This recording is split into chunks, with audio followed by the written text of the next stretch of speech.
Comme le ciel est bleu et blanc, le monde du basketball burundais est aussi bleu et blanc. Urunani BBC est champion de la Vitalo Basketball League édition 2024 après avoir sorti vainqueur d'une folle série de 7 matchs dans les playoffs contre Dynamo. Le match était tendu côté supporters des deux équipes. Malgré que le ticket d'entrée était multiplié par 2, le département était plein.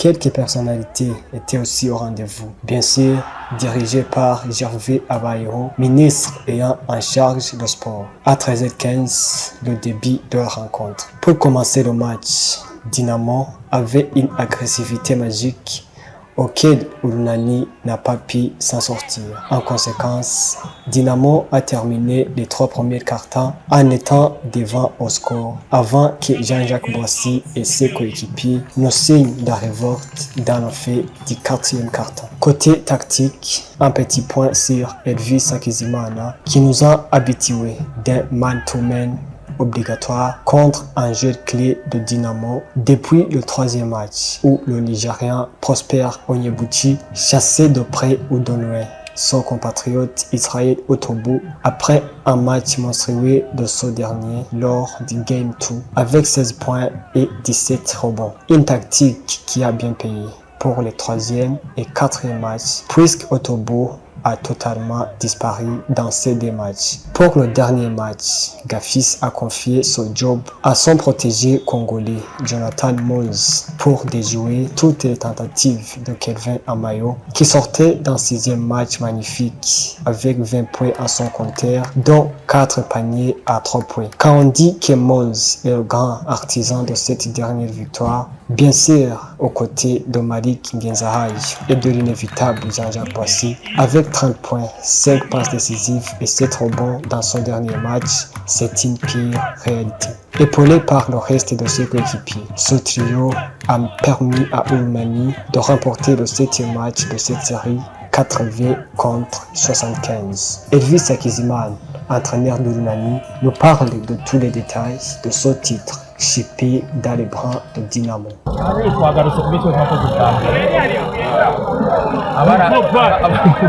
Abaravye match za mbere barabonye nyene byagenze twagejeje gukinisha amataye dufise abantu bashobora guhungabana muri defense kandi nibaza yuko byadwaye itsinzi 3 za mbere.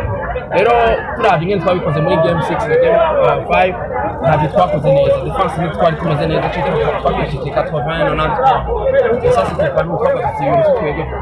Donc baravye amavideo turagira n'umubona n'abakwakira turisha mu biro cyo ni biro abanyabahungu bacu baje bafisha kabona ko natwe turi inyuma bagarageje kugaruka muri match ntibigeze baheba kushika naho ku mutaya mugiye gutsinda. Ibyo birimo muri plan dufise plan defensive dufise kubera urabona izi match 5 na 6 barabibonye ko dufise cyane. Rero twaba tubagaritsa ry'amashuri twashobora kulimita impact y'abajya bashotere babo muri match kubera biratwica. Afa passer ama yagize 4 sere yagira 4 ça fait 8 points. Oui, panier à 3 points, c'est véritable point. Encaissé gutyo nyene. Donc, cyo kimwe na score yabo yabaye confirm ya 92.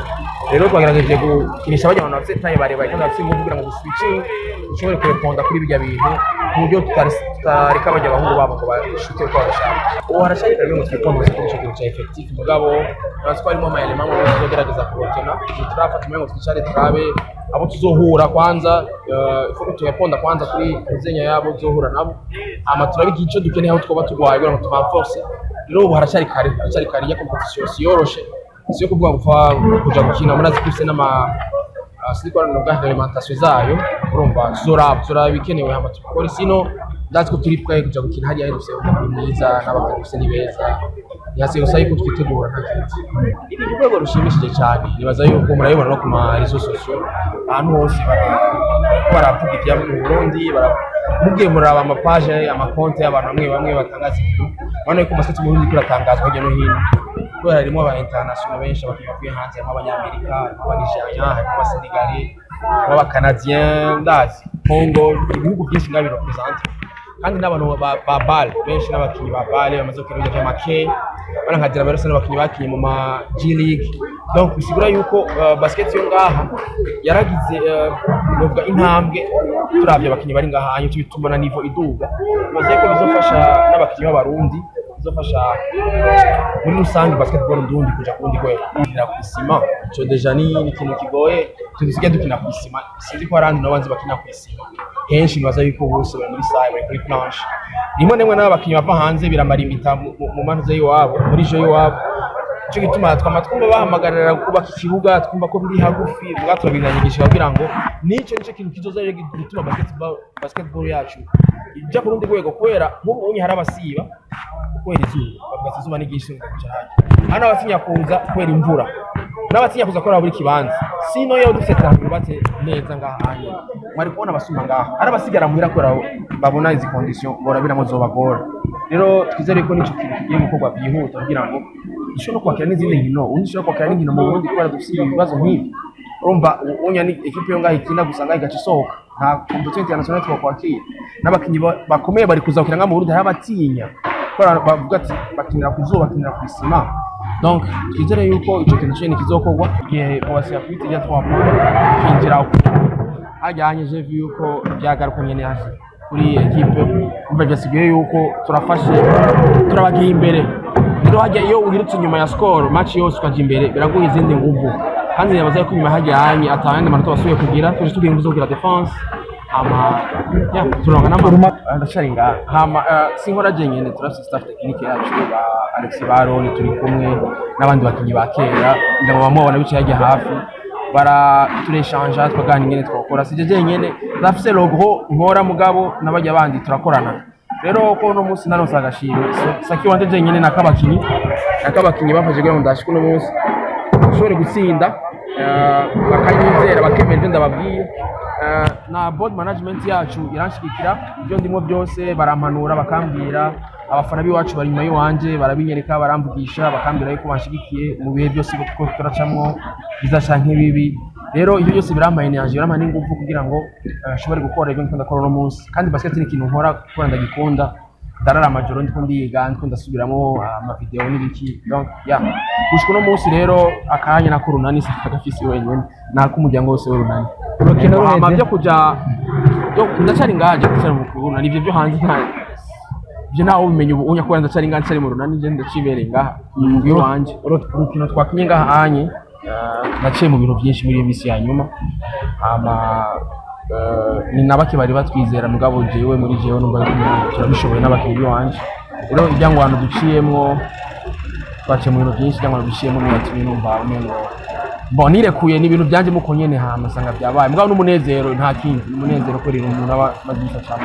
Après, c'était la remise de trophées pour certaines distinctions individuelles. Soumise Steve Dolemesha a été élu joueur ayant amélioré son niveau par rapport aux années précédentes, the most improving player. Kosinati Sibanyoni Durunani, meilleur défenseur de la VBA 2024. Sans aucune surprise, Jean-Jacques Boissy a été désigné à la fois meilleur joueur et meilleur scolaire de la Vitalo Basketball League édition 2024. Après les trophées individuels, c'était le tour de soulever le titre. Capitaine pour le moment, c'est Clark de Chimay qui l'a mis dans les airs avec une enveloppe de 10 millions.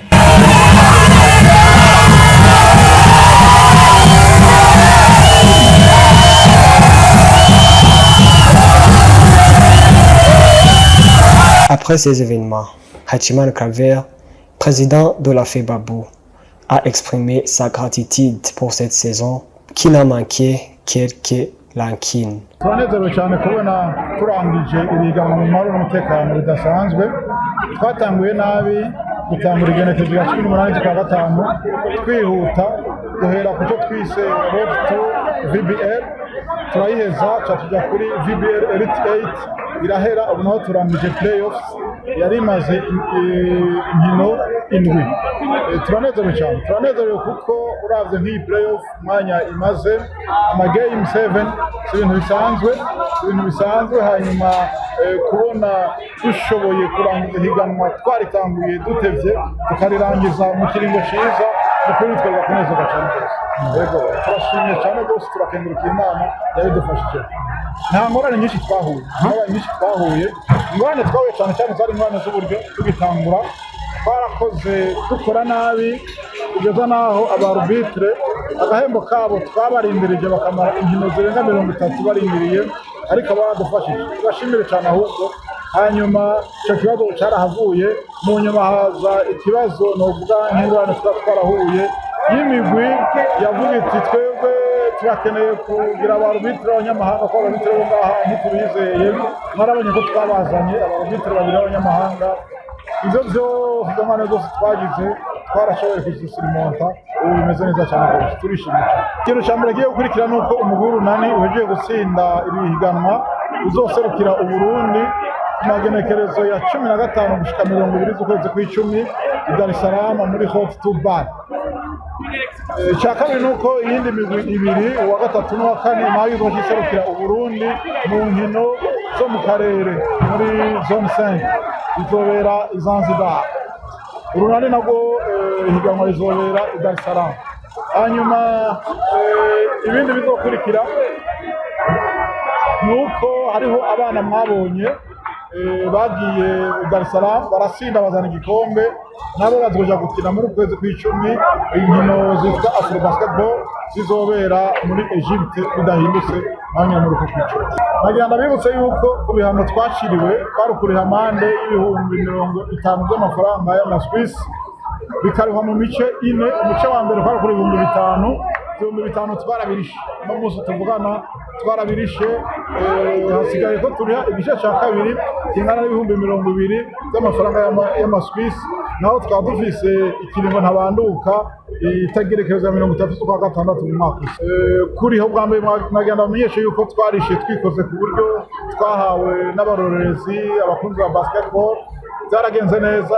Igice cya mbere cyangana n'ibihumbi 6 hafi by'amadolari twarakirisha atangurane tugize n'igice cya kabiri turize yuko zose tugatera kamo abasanzwe badufasha leta y'u Burundi tukarana n'igice cya kabiri cyo gihambaye kuko azo bari hafi 25 by'amadolari kugira ngo tuye kucishura mu kiringo twahawe. Avec la fin de cette saison, Urunani jouera la Lotto Ball à Dar es Salaam, tandis que Dynamo et Limesha seront à Zanzibar en novembre pour l'East African Champions Cup.